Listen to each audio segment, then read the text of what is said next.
Hi, so remember when I reviewed The Dark Knight in 2000 from 2008? I'm reviewing it again. Yeah, fix my glasses. That's better, right? So the plot is very generic. It's um, really not deep or complex at all, like Batman Begins or The Dark Knight Rises. And by that I mean it doesn't try to be like, it doesn't try to be and fails miserably or somewhere in between, like The Dark Knight Rises or Batman Begins, the other two in the trilogy of the Dark Knight trilogy. So in Gotham City, this crime and this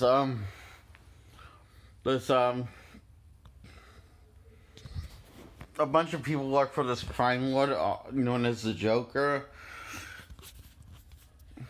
and unlike the comics, he's sane.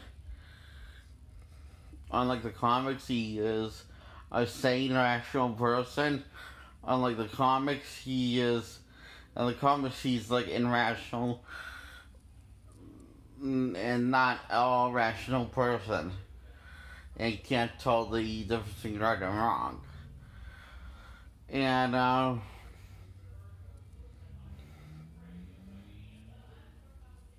than the look, he doesn't really resemble the Joker from the comics at all because his lack of his personality, except for the laugh. He got the laugh right. Let's talk about the big reason why everyone loves this film, the Joker. I see Joker as one of the number one weakness of the film. That also the lame opening, when it's just a really poorly paced bank robbery. And when the Joker comes up when it's like one the joke robbers, the banker robbers is one of the bank robbers. It's the Joker. It's a good reveal, and that's only when the film starts to get interesting. Other than that, the film's kind of boring to watch because all building how the Joker operates and stuff, blah blah blah. I don't care at all. And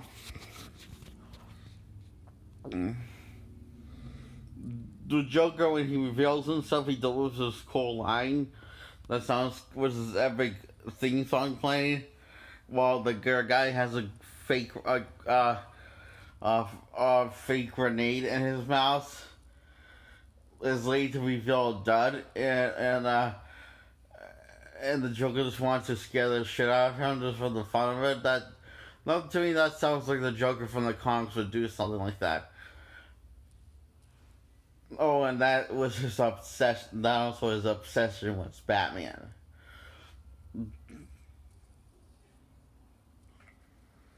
Other than that, his actions don't really feel like the Joker, and most of it's, I don't know, maybe it's when he's off screen, he feels he doesn't feel like, that's it, isn't it? It's when he's off screen and people are still talking about how the Joker is and stuff, he doesn't feel like the Joker. He feels like more like Falcone from the first Batman movie.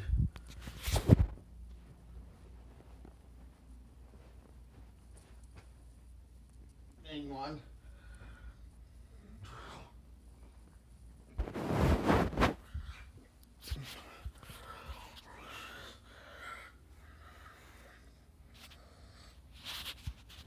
So yeah, he feels like Falcone when he's off screen instead of the Joker because the way people talk about him.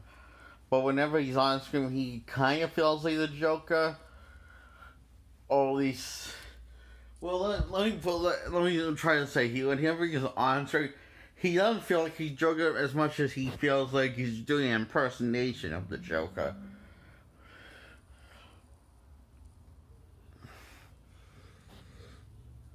And it's kind of sad now that he's dead, because I hear he worked really hard and locked himself a routine, a real as his method acting to get him to make his jokes sound unique when it doesn't sound unique at all. It just sounds a little forgettable. It doesn't sound bad, but doesn't sound good. It's like Jared Leto's Joker. Mm. It's a Boris.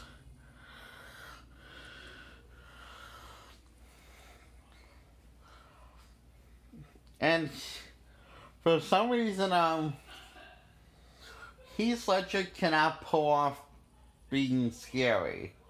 Like, but he can pull off being funny. He is the funniest thing in this film. He is funny as heck. Hell. He is funny as fuck. He is so funny when he's on screen. He is so laughably over the top. That to me, if they just had them being funny now, try not have them at all, try being serious, I think he could have made it one heck of a Joker.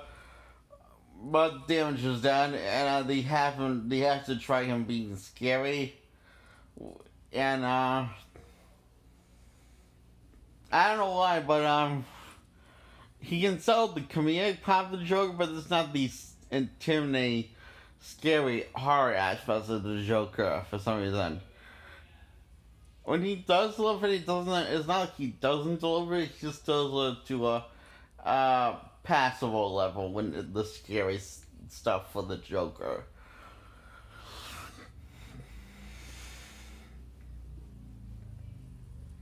I probably should talk about the plot, right? So in Gotham City, these bank robbers time on Joker reveals himself. Blah blah blah. Batman shows up to a bunch of goons and people who are impersonating him. And he takes on Scarecrow, talking to Commissioner Gordon about the Joker. Also, no, but right now he's not Commissioner, he's Lieutenant Gordon. He doesn't become Commissioner until the third act, after he fakes his own death to outsmart the bastard known as the Joker. And it works. And he saves Batman's life for the first and last time in this trilogy. Even Batman wasn't in on the whole going and faking his own death. So he felt guilty, therefore he carries over to him fighting crime, to him being more ruthless and brutal with the criminals.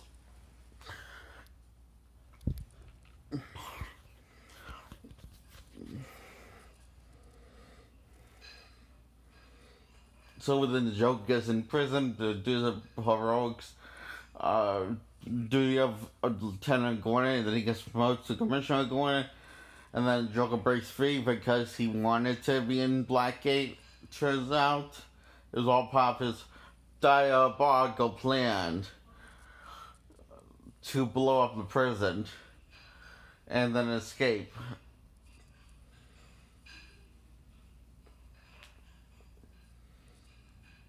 But why? It doesn't really tie into anything at all.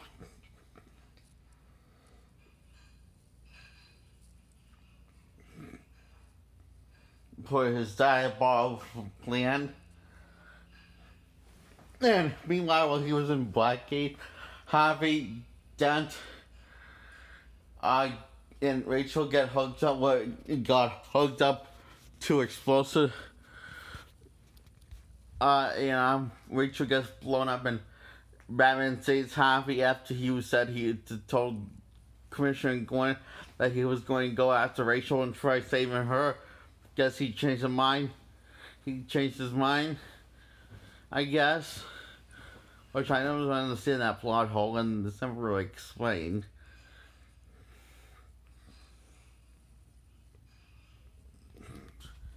And, so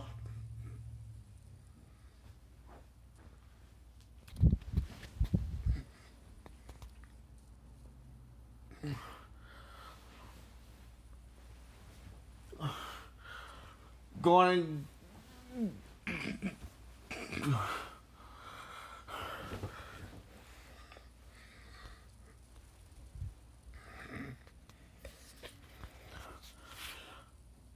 asked Batman which one are we going after, and he said, and Batman says Rachel. So maybe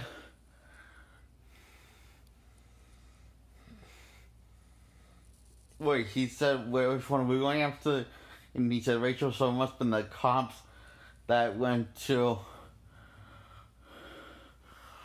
that was going to go to Rachel. Well, then why did they went to Harvey's place location first?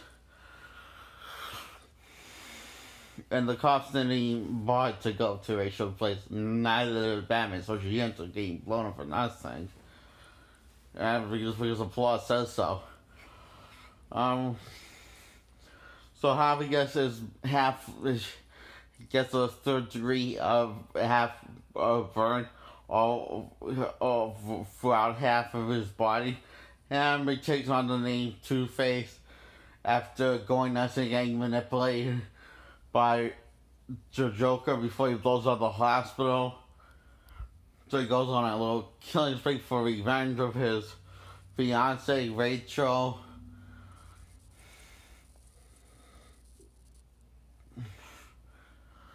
And Two-Face makeup looks good. The design on Two-Face looks awesome, but he doesn't really. I don't know what it is. I don't know why. It's not like the actor does his bad job. He's clearly acting his heart out, but he just can't convince me that he's Two-Face, or this world version of Two-Face. I don't know what it is. I know it's not him. He's trying his hardest. I can tell. Maybe he's trying too hard. I don't know.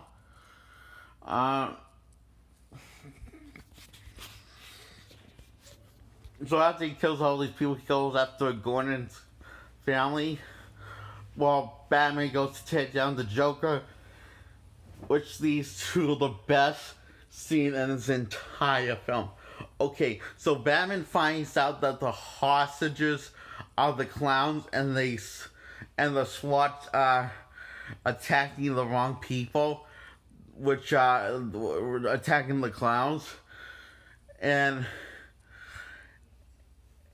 the doctors are not the hostages. The people who are keeping the hostages, and so Batman has to outwit everyone and outsmart everyone, and he decides he discovers that the clown he discovers the clowns are hostages. After discovery, it's too easy to take them. After discovering all the rest, and it's too easy that the clowns are not even fighting back at Batman.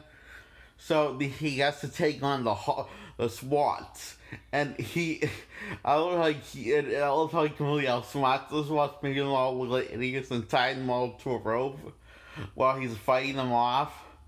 He was like slides the rope, weighs the rope down, and all the SWAT team goes down, hanging on the building. So it is like so badass. You got that scene alone, this entire scene that he wanted 5 minutes alone, and then he goes in. Oh, he wanted 5 to 10 minutes alone, and you go and get some sun time. But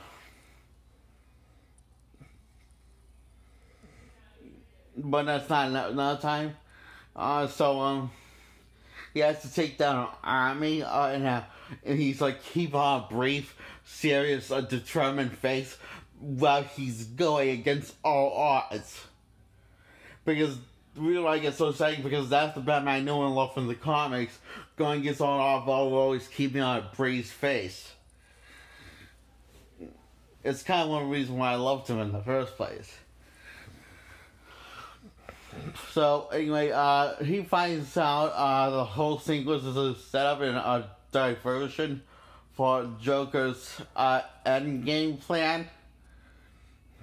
After he takes on Joker and takes the watches and takes on the SWAT, he discovers the Joker was this diversion, was trying to distract Batman, and it worked. So Batman goes to Gwen's family and gets there in the nick of time and tries to talk some sense into Harvey.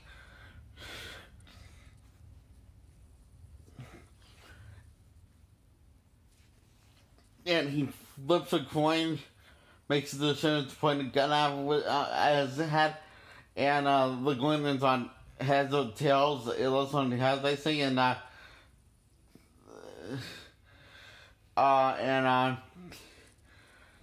so he lives and doesn't go through his committing suicide, and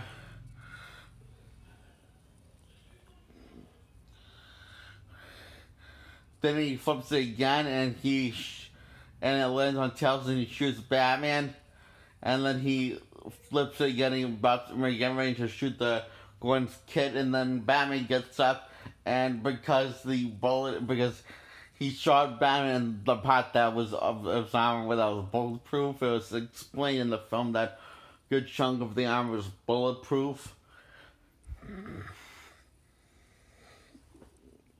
So anyway, Batman saves the day and accidentally kills Harvey Dent, Gotham's White Knight.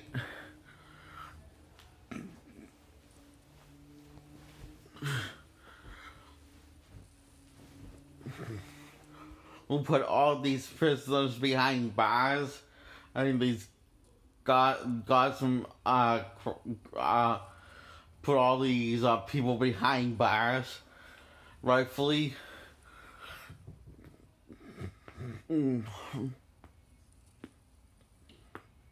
Oh yeah. So Batman decides to take the blame, all of the blame, and well,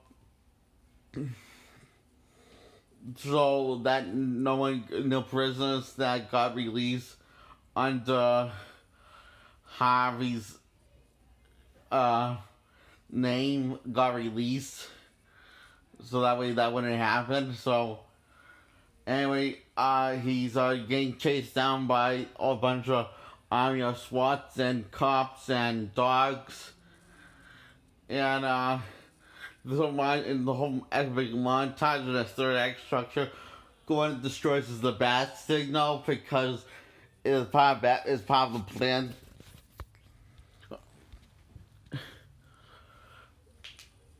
And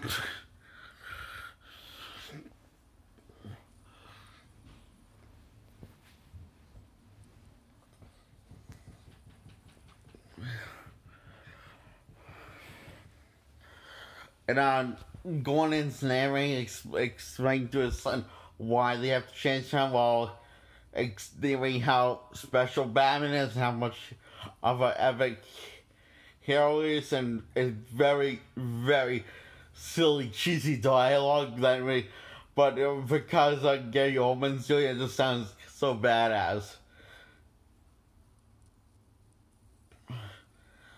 Like that, it's cheesier than Sam Raimi's dialogue from the Spider-Man trilogy, and cheesier than all the Christopher Reeve Superman movies, including Superman Returns. But Gary Oldman makes it sound very badass, and the film ends on that note. A really good note. So it ends up with the Joker. So Joker basically won, but Batman outsmarts the Joker so he could win by telling everyone, by having everyone be told a lie to protect them.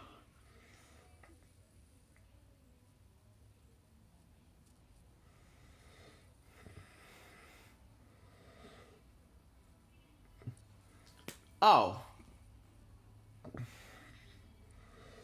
Also, Alfred burned a letter saying that she chose Harvey over Bruce Wayne. And she hopes one day he won't need Batman at all.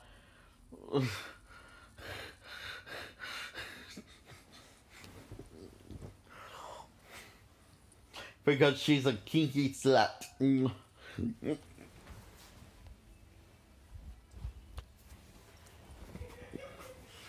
Why would I say that? That's one of the one the cats has gone such a look. I'm not saying Rachel is a kinky slut. I'm saying the way this girl plays her is a kinky slut. But not in the Batman Begins, I wouldn't call her a kinky slut. I would just call a little uptight. But this one, I would call her a kinky slut that needs to be spanked. Because she's been a naughty girl. And cheating on her fiance while flirting with Bruce Wayne, who was Batman.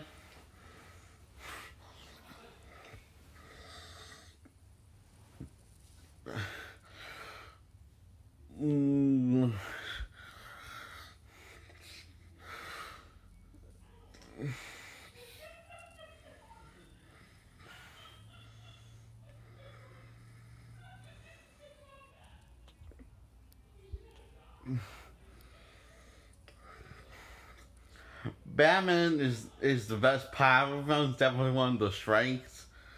While with the Joker's kind of one of the weaknesses of this film. So it's kind of funny how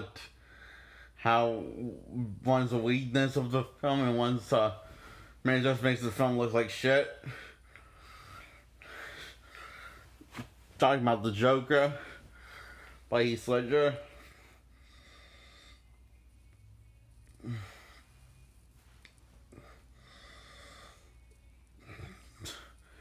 Christian Bale is really what's the word? Doesn't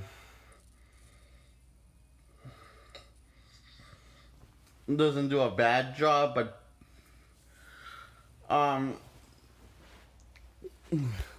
doesn't do a great job, but he's in the film very little less than he doesn't talks less than it talks less than this one he did in the entire Dark Knight trilogy, and has less screen time than he does in the entire Dark Knight trilogy. So it gives the illusion that he did a great job when he did not. But because he's in it less than he is in the entire Dark Knight trilogy, that's one of the perks of it. That's one of the perks of it. So, the less Christian Bale, the merrier. In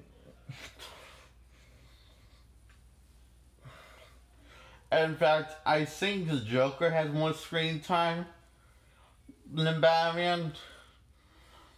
Or it just felt like he had more screen time. I know the Batman had more screen time. But it felt like it dragged on longer.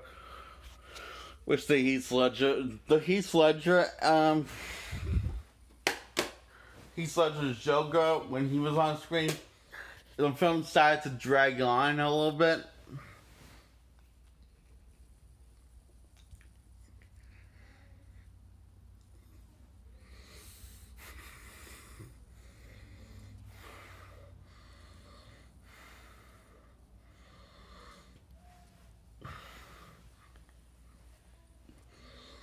And the best part about this, the best character sadly is Batman. I say that sadly because Batman's not that great of a character in this film. In fact, he was more of an interesting character in the Chris O'Donnell's and what's his name?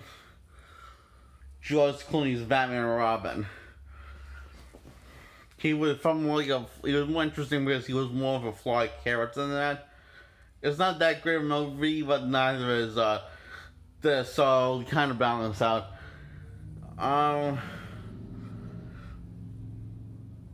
However, I think I was more entertained and more invested in that film than I was in this film because this film's trying to be seriously when it would work better as a straight up comedy.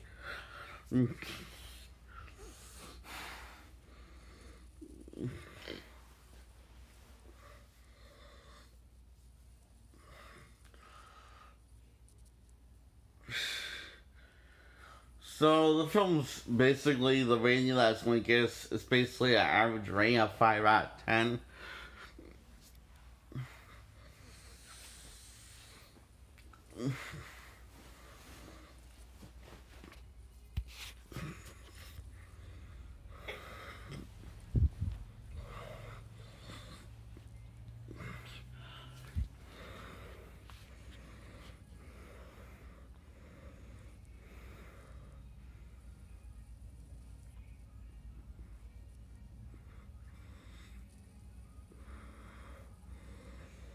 It has its awesome moments.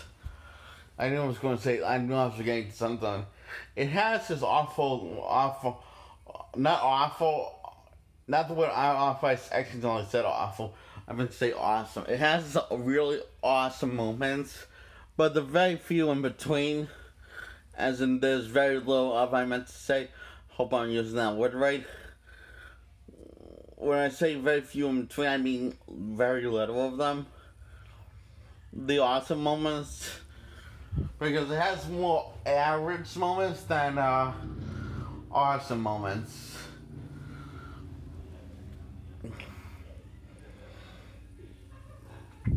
So the film has great replay value.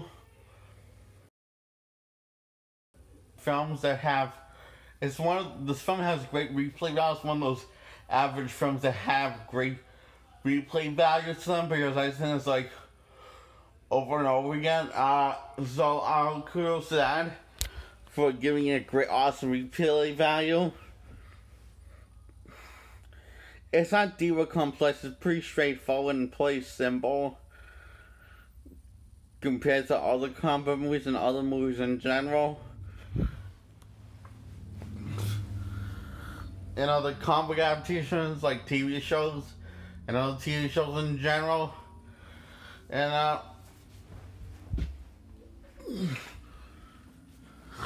the weirdest thing is, it's pretty much the most simple plot I could ever think of for a TV or movie that you could come up with. That, like, it's more simple and than Elektra movie starring Jennifer Garner.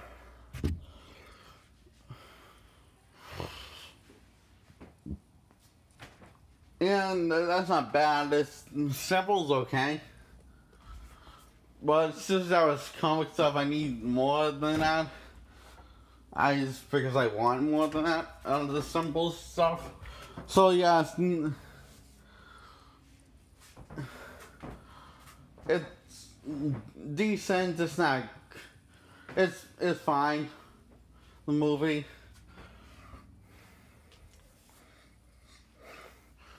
It's watchable, so, and at the time, it was the best comic movie you could see. For 2070, it's the best comic book movie, but not close to being one of the greats, as people think, or as the movie think that it does.